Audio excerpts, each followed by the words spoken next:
Hoje é dia 29 de novembro de 2013 e estamos dando continuidade à entrevista com o professor Ramos Albuquerque Nóbrega.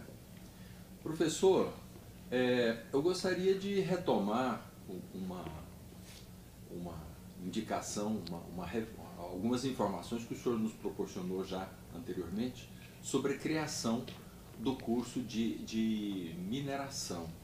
Eu gostaria que o senhor retomasse e descrevesse, sobretudo, aonde ele funcionava, como foi o processo de estruturação, quais foram os laboratórios que foram criados, quando foi ofertada a primeira turma. O senhor tem lembranças sobre esses processos? Tenho lembrança sim, porque eu fui um dos coordenadores, né, e um dos organizadores da criação do curso de mineração. Até então, a década de 70, início de 70, Goiás vivia um momento muito propício à geologia, à mineração, principalmente, né, com o desenvolvimento das terras raras de Catalão, né, nióbio, né, principalmente, né, e algumas minas de calcário e próprias minas de ouro, né, e até exploração de diamantes e níquel aqui em Goiás. Então, no início de 70, então, a gente viu essa oportunidade de inserir certos técnicos de mineração nesse estado, porque o estado é potencialmente um grande fornecedor de minérios, tanto para a indústria, né, com minérios também mais compatíveis, né, como diz o outro, minérios caríssimos, né, como ouro, como diamante, e então o curso de mineração inicia-se aqui praticamente eu à frente, mais dois geólogos, né, que era o professor Servan Naves e o professor Solon, que eram funcionários da antiga Metago, né, uma empresa criada no governo Mauro Borges justamente para isso. Então a relação entre a Metago, nós tínhamos uma relação muito grande entre a Metago e a escola, e a Metago serviu como laboratório, certo? E emprestou esses professores, que foram os professores de 1974, que nós iniciamos o curso de mineração. O curso de mineração basicamente tinha um laboratório mais físico do que químico, né? E a gente fazia, e muito, né? Fazíamos muitas aulas práticas, né? Naquele tempo a gente não tinha nem como nada, era um caminhão fechado, um tipo pau de arara, né? Que a gente deslocava para Goiás Velho, deslocava para Catalão, deslocava então nessas cidades ou nesses municípios que tinham um potencial geológico e mineralógico. A Metago, sim. Empresa, ela tinha também estruturas laboratoriais? Tinha estrutura, ela fazia as pesquisas, ela fazia as análises, né, de todo. Você tinha, por exemplo, interesse em fazer uma análise de um quartzo, uma análise de um mineral qualquer, levava até a Metago, e a Metago oferecia esse laudo técnico para a pessoa interessada. A Metago também se constituía em campo de estágio? E outra pergunta, ela chegou a contratar técnicos? Também, além de constituir uma área de estágio para os nossos alunos, ela também contratou vários alunos. Então, primeira turma, tinha um campo muito grande de absorção, né, de técnicos de mineração. Então, estava começando a falar em Serra dos Carajás, né, começando então a falar em Niquelândia, com mais ênfase, alguma coisa, a gente teve um vasto campo e praticamente nossos técnicos todos de mineração tiveram uma contrapartida de emprego. O senhor tem notícia da atuação desses técnicos? Atuavam basicamente no estado de Goiás ou terminavam não, de modo mais nacional? A gente tinha mais um campo nacional, né? Principalmente o Pará, Minas Gerais, Goiás, até Mato Grosso, mas principalmente Goiás, Minas Gerais e Pará, Bahia também absorvia muito os nossos técnicos, porque mineração, de maneira geral, ela é muito abrangente, a necessidade de técnica é muito grande. Não sei como está hoje, né, que eu estou há 12 anos ou 13 anos afastado da escola após a aposentadoria, mas eu acho que ainda é um grande campo e um grande futuro. O curso era oferecido no matutino e no noturno? Como é que era? Não, mais no noturno. Era oferecido no noturno, né? Porque as necessidades desses alunos nossos técnicos buscavam muito o noturno. Inclusive, a gente tinha aula até o sábado à noite. Nós passamos aqui na escola praticamente 2 anos dando aula sábado à noite. Eu dei muitas aulas sábado à noite. Eu dava 12 aulas, né, aos sábados, né, cedo e à tarde, né, e às vezes até à noite. Então, isso era comum, porque a maior demanda técnica era à noite. A faixa etária desses estudantes e se havia muita presença de mulheres, como é que se dá, como é que foi o perfil socioeconômico e de gênero e etário desses alunos nos anos 1970? Praticamente a gente tinha raríssimas mulheres. Por exemplo, o meu curso de agrimensura era um curso que não tinha nenhuma mulher, né? Os cursos, por exemplo, de mecânica e agrimensura, era um curso que praticamente não existia mulher. Apareciam mulheres mais no curso de mineração, no curso de edificação, eletrotécnica, mas muito pouco. Isso começa, o sexo feminino começa mais a frequentar esses cursos técnicos a partir da década de 80.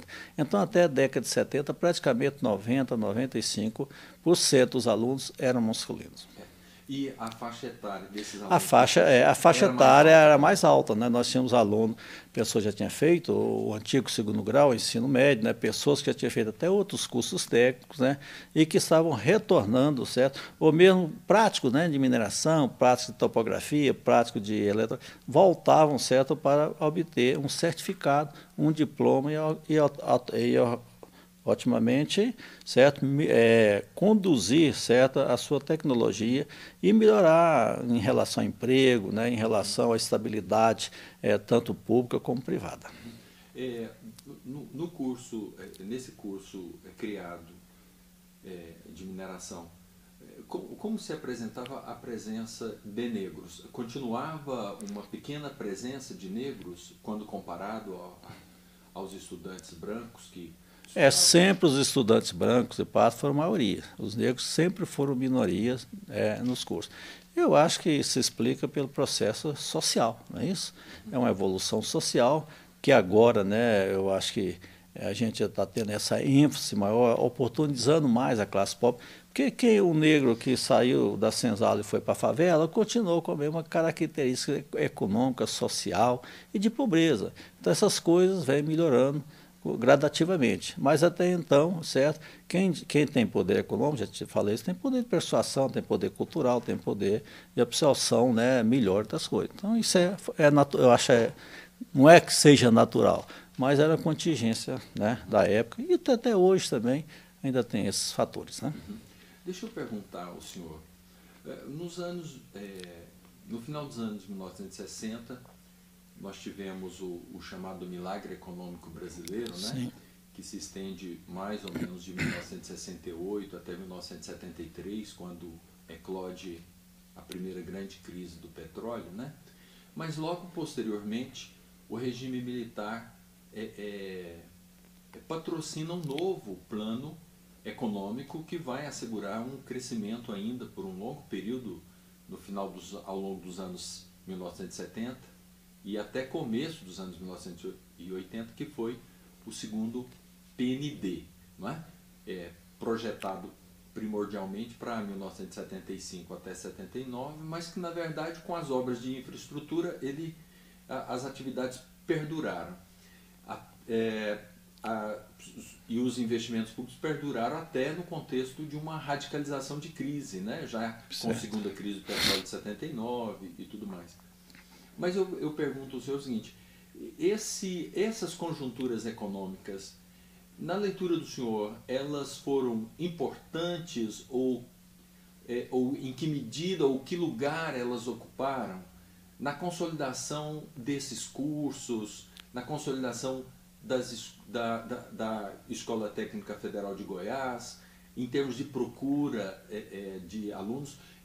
O senhor tem uma leitura acerca desses contextos econômicos nacionais e o comportamento dessas instituições e a procura pelos cursos nessas instituições? Eu acho que na década de 70 começa uma ideologia de que a escola teria que ser voltada para o mercado de trabalho, para as necessidades do mercado de trabalho.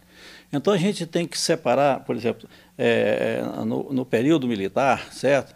Que foram investidas em grandes obras, seja elas faraônicas ou não, mas elas estão aí, a Transamazônica, a Itaipu, a Ponte Rio-Niterói, certo? Então elas foram investidas, alguma grande siderúrgica, na Vale do Rio Doce. Então essas grandes empresas, certo? Elas tiveram um apoio, certo, do governo enorme. E nesse apoio enorme, certo, a classe trabalhadora, não a classe ideológica, política, a classe trabalhadora que busca, certo, atividade de sobrevivência, emprego e renda, certo, para ela não foi mal, para ela foi bem. Só que talvez ela não soube, certo, diferenciar essas coisas, né?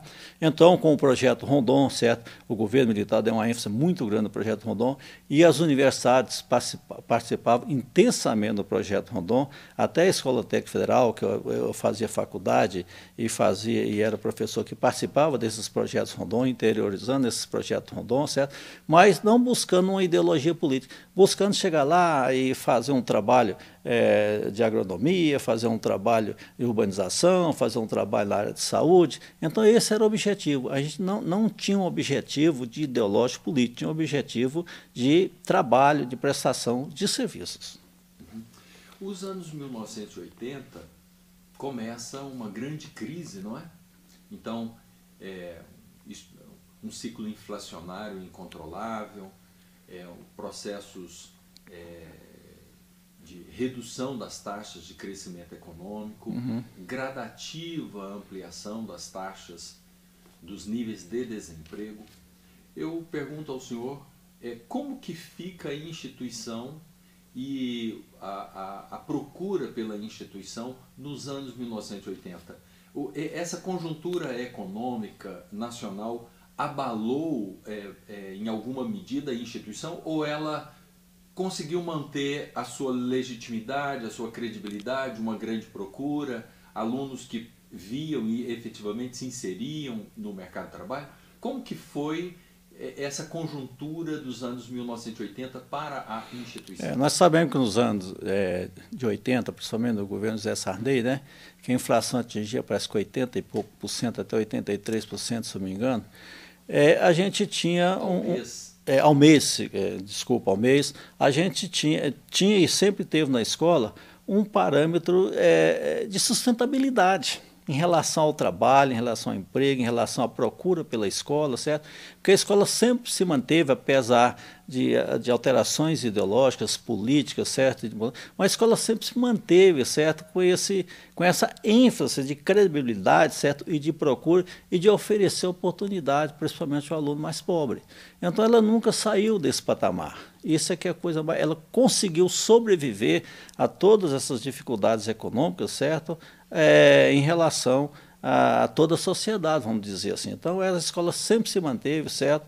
Tradicional, sempre se manteve, certo? Num patamar de regularidade e de absorção, certo? Da camada menos favorecida e oportunizando essa mesma camada, certo? A sobrevivência no mercado de trabalho.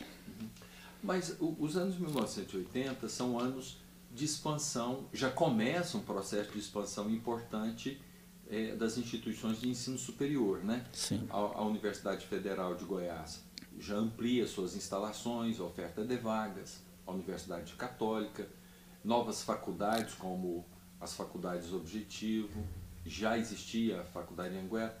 Enfim, a ampliação da oferta do ensino em nível superior nos anos 1980, de algum modo começou a modificar ou interferiu com relação ao perfil do aluno que procurava essa instituição?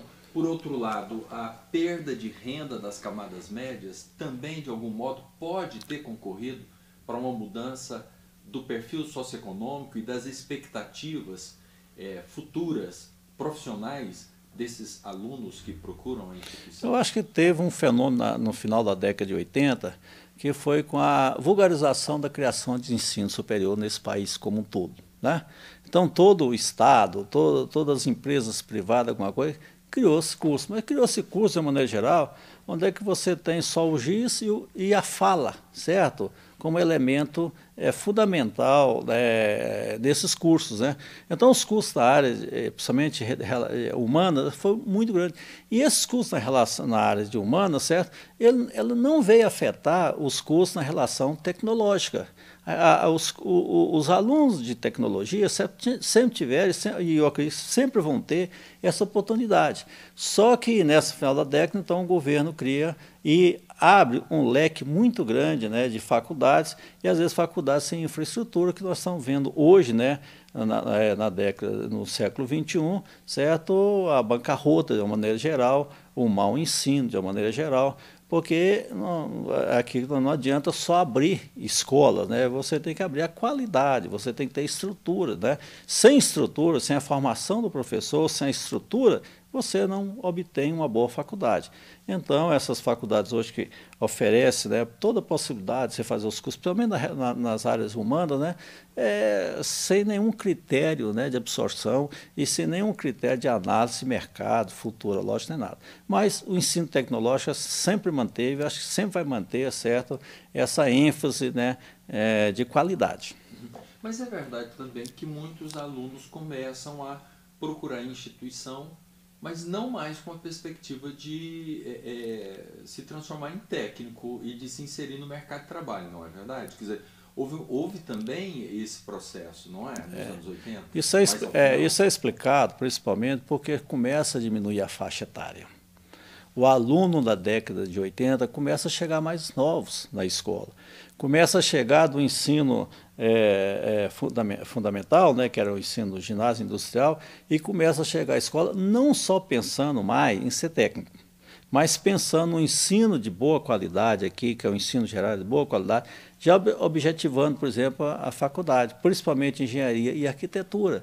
Então, esses alunos correm para engenharia elétrica, hidráulica, geologia, mineralogia, para arquitetura, principalmente para essa, porque eles obtêm aqui um vasto conhecimento técnico, certo? Que vai levar para ajudar na engenharia, para ajudar na arquitetura, e um bom conhecimento na área de cultura geral. Então, eles estão chegando mais cedo aqui. Eles já não têm aquela faixa de 20 anos, 21, 25 anos, terminando o técnico. Eu tenho uma faixa terminando o técnico com 18 anos.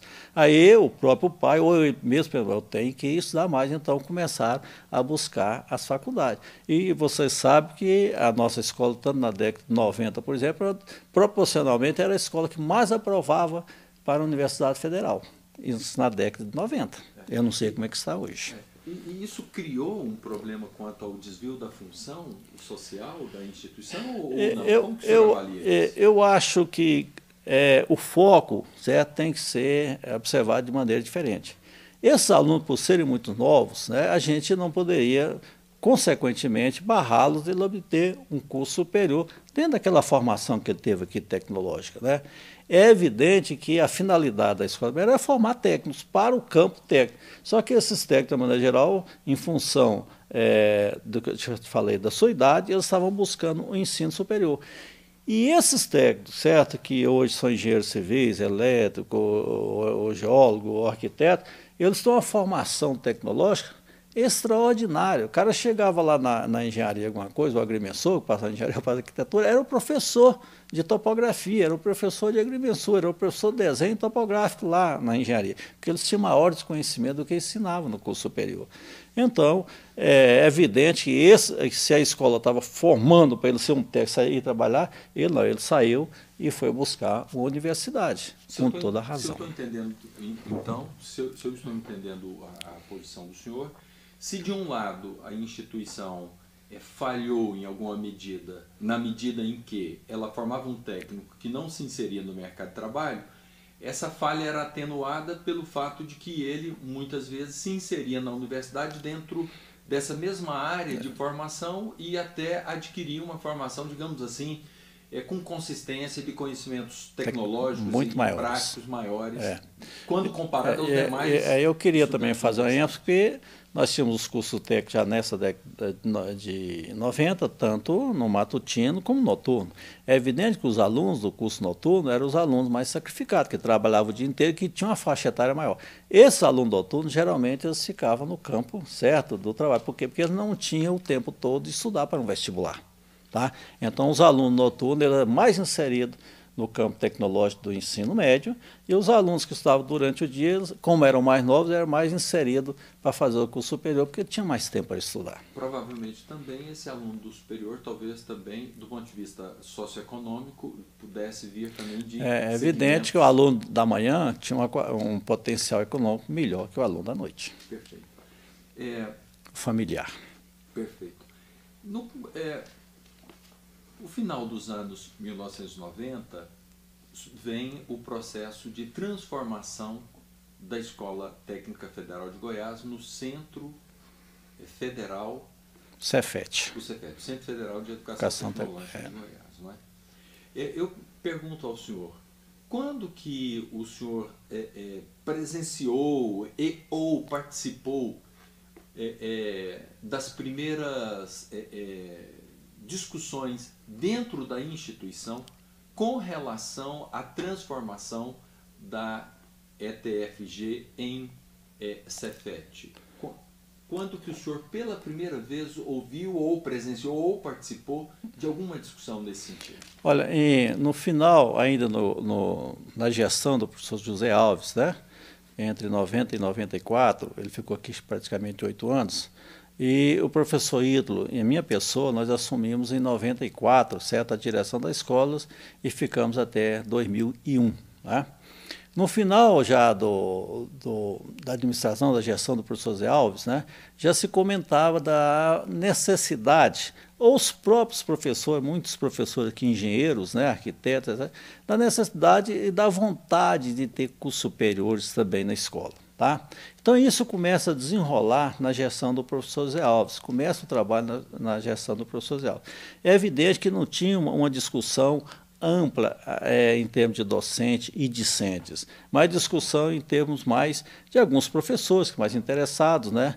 E consequentemente, do círculo dirigente. Então, quando o professor Ítalo assume a escola em 94, isso já estava sendo, e isso já se falava muito no MEC, certo? Da possibilidade de transformar as escolas técnicas, né, em Cefet, Centro Federal de Educação Tecnológica, absorvendo desde o ensino médio, básico, certo, até o nível superior e dando ênfase até a pós-graduação. Tá? Então isso começa em 94, 95, 96 isso tem uma ênfase muito grande, e em 97 abril, isso já era para ser lançado o Cefet em 96, final de 95, mesmo 96, né? E isso então foi lançado em 97, na audiência até então com o Fernando Henrique Cardoso, que era o presidente, o Paulo era o ministro da Educação, Paulo Renato, e eu até participei, né, da solenidade, foi lá no Palácio do Planalto, eu, o professor Ida, todos os diretores e mais. Então, não foram, primeiramente, todas as escolas se transformaram em Cefet, mas aquelas que tinham uma estrutura para se transformar em Cefet. Então, eu acho que dentro do corpo docente e discente foi bem absorvida, as pessoas gostaram muito desse trabalho, certo?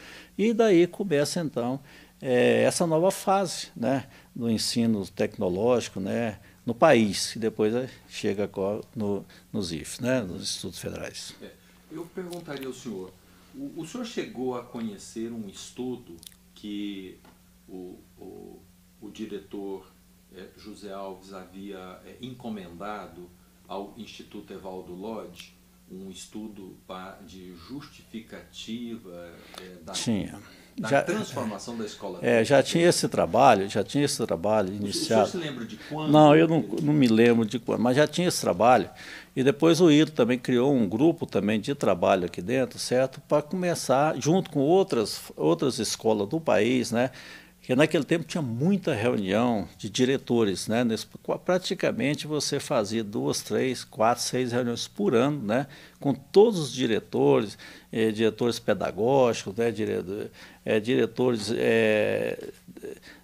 administrativos, todos os diretores tinham praticamente reuniões diretas nesse país. E nessa época da implantação do Cefet, teve muitas e várias reuniões, tanto a nível de escolas como a nível de Brasília, dentro do MEC. Então isso foi realmente estudado, isso começou antes do Zé Alves, depois mais uns 2 ou 3 anos na administração do professor Ítalo, junto com todos os outros diretores do país, e praticamente em 4 ou 5 anos chegou-se a essa definição da criação dos Cefets. Professor Ramos, eu vou conduzir uma série de perguntas que eu imagino um pouco espinhosas ao senhor. Sim. E gostaria que o senhor procurasse, à medida do possível, digamos assim, respondê-las tudo bem. De modo... Tudo bem. Eu queria só voltar no primeiro conteúdo, Perfeito. quando a gente ia falando sobre a relação de ideologia de conhecimento, de participação do aluno, né? Principalmente na década de 60, década de 50, por que não? Em relação à escola. Porque naquela década de 50, de 60, por exemplo, a gente tinha um representante de classe, que era eleito pelos alunos da própria classe. E esse representante que era a voz dos alunos perante a diretoria, perante o Grêmio, e assim sucessivamente. Estou falando isso que eu estou lembrando aqui do primeiro cargo do Íris Rezende Machado, ex-governador, que estudou aqui em 49 e 50, né? O primeiro cargo dele como político foi representante de classe. Ele devia ter, no primeiro ano, uns 15 anos, que eles chegaram aqui, como dizer, da roça para cá, né? Ele chegou aqui nessa escola em 49, se não me engano, ficou aqui 1 ano ou 2 anos, e ele foi o primeiro cargo, representante, né, de classe, né? Então, ele tornou-se o Íris Rezende, como você sabe, governador, ministro, né, prefeito, e assim sucessivamente. Pois é. Mas, enfim, os anos 1990 são anos de um avanço de uma ideologia neoliberal, privatista, que defendia a desregulamentação da economia, a abertura de mercado e por aí afora. Dentro da instituição, esse foi um momento em que nós presenciamos um processo de reorganização do chamado caixa escolar, né? E esse processo havia começado já no final da gestão do professor José Alves e depois tem a sua reestruturação final já na gestão do professor Ítalo de Lima Machado, né? Sim. O senhor como vice. Sim. E o caixa escolar se transforma numa instância que passa a oferecer serviços, cria-se cursos pagos dentro da instituição, são buscados recursos, não é? Uhum. Projetos são encaminhados junto a prefeituras do interior, sobretudo da sua própria área, que era a área de agrimensura. Enfim, há toda uma cultura aí muito vinculada a uma ação de busca de recursos no âmbito do mercado, assessoria, oferta de serviços, cursos pagos.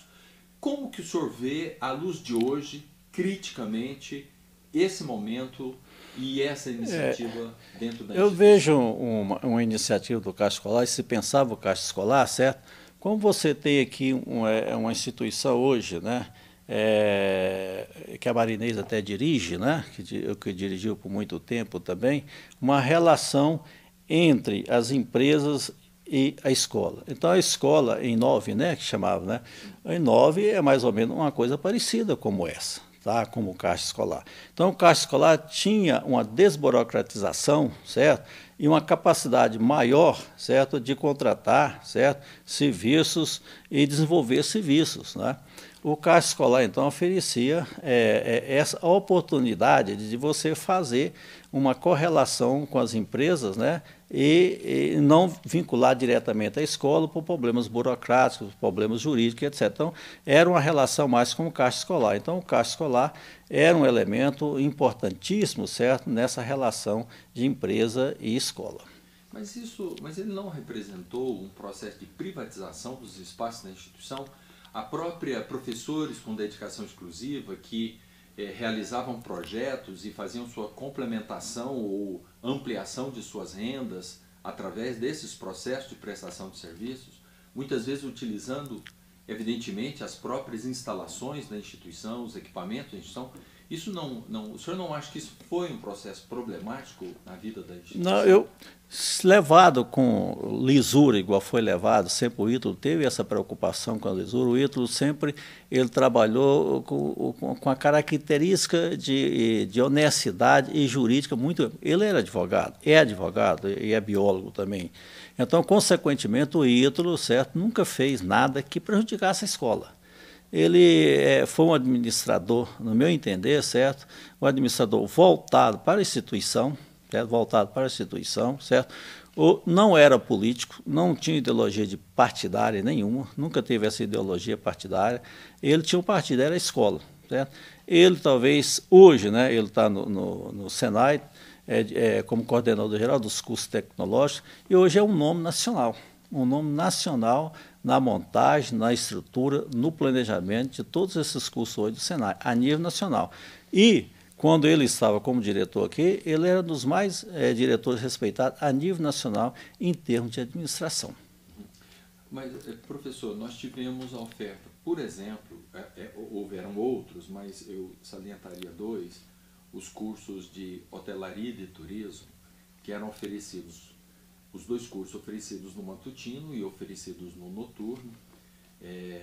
Nós chegamos a ter aproximadamente 1/3 dos alunos da instituição compondo o universo desses dois cursos, e eram cursos pagos.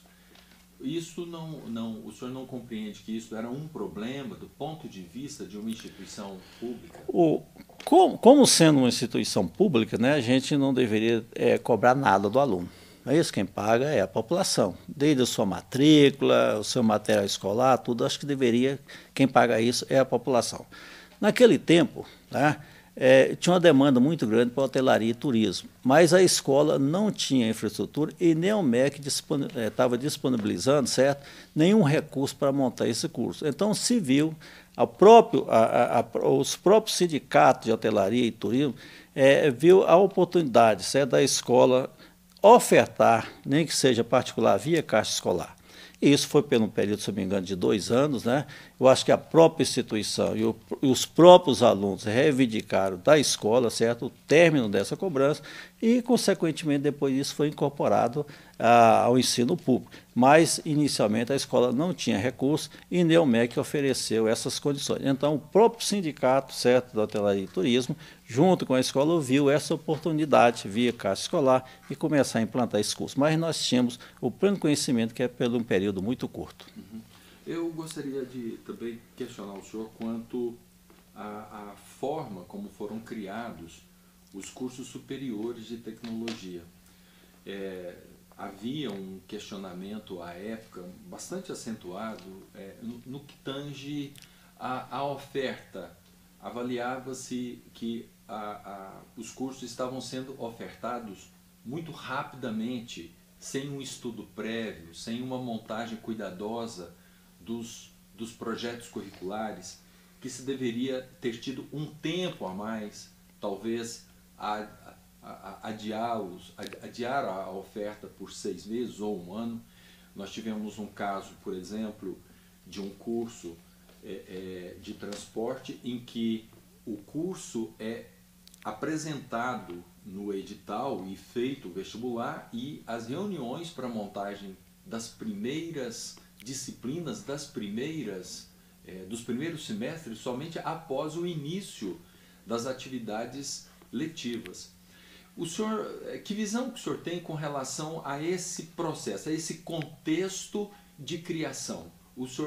Que avaliação o senhor faz com relação a esse processo? Se efetivamente estávamos em condições já imediatamente de ofertar, as condições infraestruturais, do quadro docente, que leitura o senhor tem, que leitura crítica o senhor tem com relação a essa questão? Alguns cursos criados realmente tinham uma base, porque a gente tinha vários professores voltados para essa área, né? E alguns cursos a gente não tinha esses professores. Então nós criamos um problema para se resolver às vezes depois, tá? Ou seja, a gente tem que ter, e a gente tinha esse conhecimento, né, de que a maioria desses cursos nós deram certo, né, outros não, outros possam ter dado errado. Mas a gente, de uma maneira geral, a gente tinha uma propositura, certo, de criar os cursos aqui na escola, de ter um pontapé inicial aqui dessa. Nem que esse pontapé, certo, ele fosse com maior dificuldade orçamentária, de professor e tudo, mas nós tínhamos que dar ênfase para nós garantirmos aqui como Centro Federal de Ensino Tecnológico.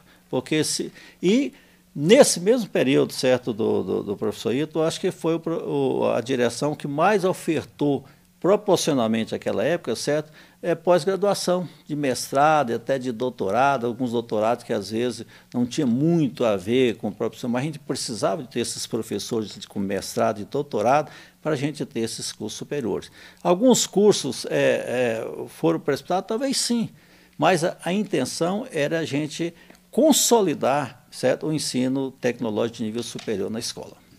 A questão democrática, a instituição viveu nesse período relações efetivamente democráticas de gestão, ou as relações sociopolíticas dentro da instituição foram marcadas por práticas personalistas ou autoritárias? Que leitura o senhor faz dessa conjuntura desses anos em que o professor Ítalo e o senhor estiveram à frente da gestão? Eu acho que se você fizer um histórico aqui da escola, político, ideológico, eu acho que não teve nenhuma gestão que teve mais conturbada, mais questionada ideologicamente, que foi a gestão do professor Ítalo. Eu poderia citar, por exemplo, o senhor, certo, como um elemento chave nessa contestação, né? E o senhor sabe que o senhor estava oposto ao professor Ítalo, à minha pessoa, né? E em cima dessa oposição sua, certo? Que era uma oposição radical, entre aspas, radical, né? Era uma posição que os demais professores e alunos eram contra, certo? Nós soubemos até explorar isso contra o senhor, certo? Porque o senhor trazia, certo, um contraditório, certo? Que não era bem visto pelos demais corpos docentes, às vezes até discentes. Então, por exemplo, vamos perguntar, o senhor tinha uma ideologia marxista, por exemplo, e isso não era condizente com os professores e com os próprios alunos. O senhor tinha essa relação condizente, marxista, né? Ela é tanto ideológica e política como religiosa. Então, o senhor e mais uns 2 ou 3 aí, certo? Eles contribuíram muito para a nossa eleição.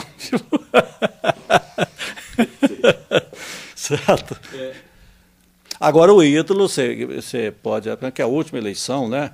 Eu não quero entrar aqui na ênfase, perder por meio voto, alguma coisa, mas foi o diretor que abriu, certo, a possibilidade da oposição ganhar, abrindo a proporcionalidade para os alunos. Então, o professor Ítalo, na terceira eleição dele, perdeu por meio voto. Então, de uma maneira geral, foi um diretor, certo, bem aceito pela instituição.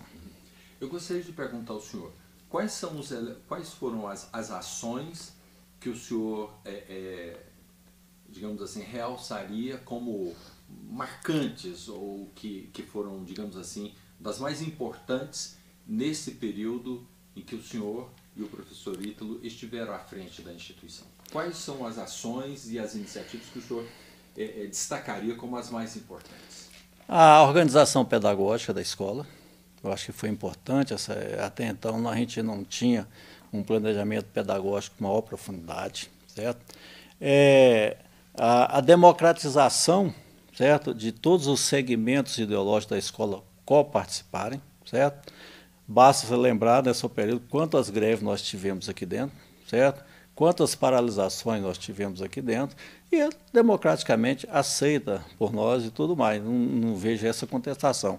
Eu acho que a ênfase, o IA trabalhou muito na criação dos Cefetes, que hoje é o IFG, queira ou não queira, é oriundo, né, dos Cefetes, né? A ampliação física de toda a escola, certo? Nós tivemos uma ampliação dessa escola aqui em todos os sentidos, criação da internet, criação das fibra óticas, melhoria do laboratório, criação desses pavilhões novos, de rampas e tudo mais, né? Das instalações elétricas, melhoria dos laboratórios, né?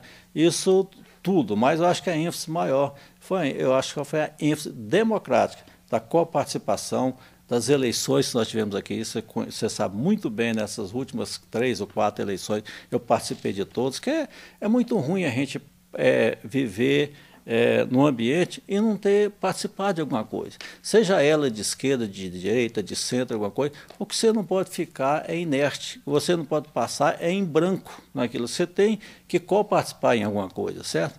Então eu desde como aluno aqui, né, como capitão de futebol, alguma coisa, e como coordenador de CIE, e como coordenador de curso, e como vice-diretor, como diretor da sede, diretor-geral, né, que eu terminei como diretor-geral, inclusive no meu mandato vencia 23 de junho de 2001. Fui lá e falei, se você não me trocar até dia 23 de junho, eu deixo aqui lá sozinho. Porque isso aqui, você lembra da pressão depois... E a Ivone assumiu, que foi em agosto, teve uma greve até no fim do ano, né? Mas eu já estava aposentado e tudo mais, eu acho que a gente tem que dar sempre lugar aos mais novos. Você não pode ficar no lugar há muito tempo. As pessoas mais novas vão trazer ideias diferentes. Pode ser até ideias que não dê certo, mas são pessoas que estão chegando, pessoas que querem uma coisa nova, etc. Então, acho que o meu período naquele tempo já tinha se findado, né? Eu gosto muito da escola, devo tudo à escola o que eu tenho intelectual, físico, alguma coisa de amizade, eu devo essa escola aqui. E tem você como amigo. Apesar dos nossos empates, né, durante uma década, né, a década de 90, não tem nada a ver uma coisa com a outra. Eu acho que o contraditório é que constrói as pessoas. Agora, quais foram, digamos assim, ações ou iniciativas que o senhor, digamos assim, julga que teriam sido importantes, que teriam sido necessárias e que efetivamente não foi implementado? O que o senhor acha que poderia ou que deveria ter sido feito de grande importância que essa gestão, que ao longo desse período, não conseguiu efetivar dentro da instituição? Muito boa pergunta. Em primeiro lugar, era a expansão do próprio ensino tecnológico no estado de Goiás. Na época do Fernando Henrique Cardoso, ele brecou praticamente. Nós ficamos com a escola de Inhumas, né, praticamente sendo corroída pelo tempo, né, porque depois que nós começamos, a infraestrutura toda pronta, o Fernando Henrique praticamente barrou, né, a criação de nova escola, que lá veio agora no período do professor Paulo Pereira terminar aquela escola. Então, eu acho que essa expansão da escola tem que ser com qualidade, com professor e tudo mais. É viável, né? Hoje, né, o MEC oferece, principalmente no governo do Lula, oferece as condições estruturais e econômicas para a implantação dessa escola, oferece as condições hoje de dar mais para os professores, melhorar a qualidade, né, dos professores através de mestrado, através de doutorado, através de especializações. Na época a gente tinha muita dificuldade econômica para isso, certo? Os professores eram poucos, né? Saíam 1, 2, 3 professores, era um Deus nos acuda, não tinha nem como substituí-lo. Então eu acho que faltou a gente condições de melhorar mais o corpo docente, certo? Oferecendo mais mestrado, mais doutorado, certo? A escola tinha que ter mais recursos econômicos e teria que mais interiorizar-se. Não interiorizar-se de qualquer maneira, mas interiorizar-se realmente com estudo de mercado, com estudo das necessidades de cada local. Então, acho que eu fiquei com essa frustração de não ter expandido a escola mais para o ensino superior, mais para o ensino tecnológico, mais para o corpo docente e mais para construções estruturais no interior. Eu gostaria de passar para a fase final. Sim. Eu gostaria de fazer uma pergunta que seria o que o senhor idealizaria com relação a essa instituição, se o senhor, utilizando de um exercício de imaginação utópica, que instituição o senhor gostaria de ver consolidada? Quer dizer, qual é a imagem futuro do Instituto Federal de Goiás que o senhor gostaria de ver dentro do estado de Goiás? Em 1994 ou 95, pela primeira vez o professor Ito assumiu pessoalmente, certo, que 50% das vagas dos concursos daqui para entrar no primeiro ano eram oriundos de escolas públicas. Isso eu acho que foi de uma suma importância, porque viabilizou a entrada, certo, de pessoas com menos recursos, porque a partir dos anos 90 a escola começa a elitizar, principalmente no período matutino. Então, os alunos de origem humilde, certo, ou de origem de escolas públicas não estavam passando aqui. Então, parece nessa época, quem coordenou isso, não sei se foi o professor Sandro que participou disso, acho que o Sandro lembra melhor do que eu, a gente assumiu uma responsabilidade jurídica de dar 50% das vagas aos alunos oriundos de escola pública para prestar seleção aqui. Mas eu gostaria de ver essa escola, eu acho que ela está caminhando razoavelmente bem, certo?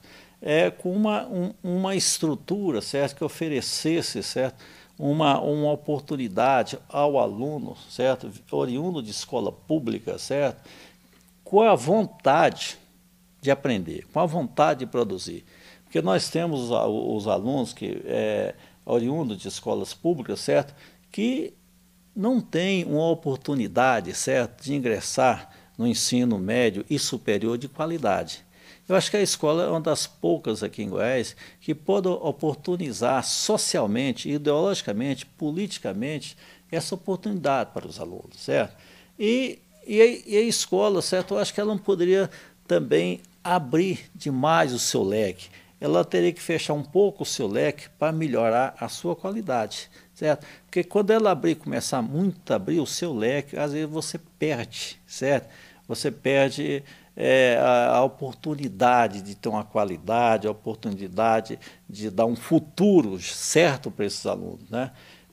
Mais ou menos como se fosse a Universidade do Estado de Goiás. Abre uma história de Goiás Velho, abre uma pedagogia se aonde ver, abre não sei alguma coisa, sem nenhuma perspectiva, às vezes, não sei se sem nenhum estudo, né, mais profundo. E esse estudo de oportunidade, de futuro para aquilo que você está fazendo é importante, porque senão você vê frustrado lá na frente. Essa frustração sua lá na frente, então, é de matar, né? Porque hoje nós temos uma população jovem muito grande e uma população que em um ano 2050 nós temos 50 milhões de pessoas com mais de 65 anos, certo? E essas pessoas estão altamente produtivas. Então a gente tem que pensar nesse problema da densidade demográfica, que é preocupante, eu me preocupo muito com isso, certo? Com essa oportunidade, senão você vai criar um contingente do NEM, não é isso? Né? Nem estuda, nem trabalha, nem quer nada, né? E, consequentemente, isso eu me preocupo muito. Então, eu acho que essa escola, ela sempre foi e vai ser, certo, a oportunizadora do trabalho para a pessoa de baixa renda, para a pessoa de baixa renda que queira realmente estudar, que queira realmente inserir, certo, num campo de conhecimento mais profundo. Então, eu acho que é isso, eu acho que essa escola está de parabéns, está no caminho. Vocês mais novos, certo, que já estão aqui mais novos, mas que já estão um pouco de tempo aqui, vocês vão ser o corresponsável para a construção dessa escola. E essa escola tem que se construir para as pessoas. Eu quero, ainda dentro dessa imagem futuro de instituição, eu quero que o senhor faça uma análise crítica e situe isso dentro dessa imagem futura. Nos anos de 1990, na verdade, em 1997, foi aprovado o Decreto-Lei 2208, não é? Que quebrou a integração entre a formação técnica e a formação geral e criou aquela dualidade, né? Nós passamos a ter aqui o ensino médio propedêutico e o ensino técnico ofertados em turnos alternados com matrículas inclusive distintas, ora o aluno estudando aqui e fazendo o curso médio fora. Nessa imagem futuro, primeiramente, como que o senhor viu isso, que foi uma medida do governo Fernando Henrique com o ministro Paulo Renato, e como que o senhor vê essa questão da integração da formação técnica e da formação geral nessa imagem futuro de instituição? Como é que o senhor analisa esse fenômeno lá e como que o senhor vê essa questão dentro dessa imagem futuro de instituição? Eu não sou favorável a que o aluno, por exemplo, do Estado, venha estudar aqui ou daqui do Estado. Não, eu sou favorável, certo, que tudo se faça aqui dentro. Que faça um ensino de cultura geral junto com o ensino técnico, certo? Porque você não pode separar o ensino geral, certo? O ensino cultural de maneira geral, do ensino tecnológico. Essas coisas têm que caminhar juntas. elas não podem ser, certo, separadas. Por quê? Porque a formação técnica não vai te tirar da formação intelectual e da cultura geral. Essas coisas têm que caminhar juntas. Então eu sou favorável que a escola mantenha, certo, tanto o nível, certo, de cultura geral como o nível técnico caminhando juntos, fazendo um conhecimento junto. Você não vive só, certo? Você não vai viver só de conhecimento de topografia. O seu conhecimento tem que ser um conhecimento político, tem que ser um conhecimento de ciência, de história, de geografia, certo? Você tem que levar isso em conjunto. Hoje você não é uma ilha, né? Hoje você é um arquipélago. Tá? Então eu acho que a escola tem que caminhar com essas duas culturas junto, técnica e geral, certo? Para a formação de uma pessoa como um todo. Entrando para o encerramento, o senhor então se aposenta em 2001? Isso. Não é? E como foi a sua trajetória a partir de 2001? O senhor, se não estou enganado, o senhor atuou na esfera do poder público? Exatamente, do poder municipal. Porque você sabe que juridicamente quem pode obter dois empregos públicos é o professor, o juiz e o médico. Né? Então eu, como professor, eu dava aula aqui e participava da área de planejamento da prefeitura. Então eu entrei na prefeitura em 1980, e saí agora em março agora. Lógico, eu já tinha aposentado uns 2, 3 anos antes, mas tinha cargo de confiança de diretor, né? Participei de todos os últimos 3 planos de diretor de Goiânia, né? Então eu tenho um conhecimento urbanístico, né? Econômico e social de Goiânia como um todo, que eu sempre trabalhei nessa área, e a escola me ajudou muito a trabalhar como planejamento urbano, certo? Por quê? Porque aqui eu tenho a cultura geral e a cultura técnica, e levei isso para a Secretaria de Planejamento. Então A CEPLAN Municipal. Isso, CEPLAN Municipal, Secretaria Municipal, hoje chama Sendus, né? Então, consequentemente, isso me ajudou muito a formação da escola como agrimensor, né? Como depois como professor licenciado da construção civil, então tinha todas as matérias de engenharia e tudo mais, né? Na história natural tem todas as matérias de geologia. Então, eu adquiri um conhecimento geral, tanto técnico como cultural, como geral. Então isso me ajudou muito no meu cotidiano. Tá? Então eu acho que eu não fui omisso. Entre 2001 até 2004, o senhor então atuou unicamente... Não, 2001 eu aposentei em 2001, né?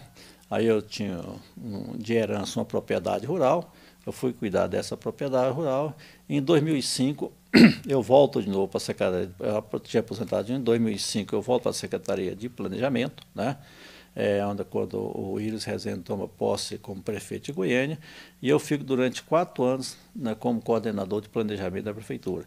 E depois eu saio, né, eu já estava aposentado nisso, era cargo de diretor de confiança, aí eu saio e vou ser diretor-geral da Câmara Municipal de Goiânia, para você veja mais ou menos a minha formação, né? E eu fiquei 2 anos como diretor-geral daquela Câmara, né? Como implantamos toda a fibra ótica, implantamos placa eletrônica, implantamos uma série de coisas naquela Câmara, onde eu participei de 46 licitações, né? Não tive nenhum problema. Mas como é que eu fazia licitação? Televisão em cima, que até a TV Câmara, e internet em cima. Nunca tive problema. Por quê? Porque era no auditório, junto com todo mundo, né? Quando eu assumi essas coisas, meu imposto de renda, levei no TCM, levei no Ministério Público, levei na Câmara, uma coisa, porque é muito bom acordar às 6 horas da manhã, né, de cabeça tranquila, sem estar devendo nada a ninguém, nem a todos. Né?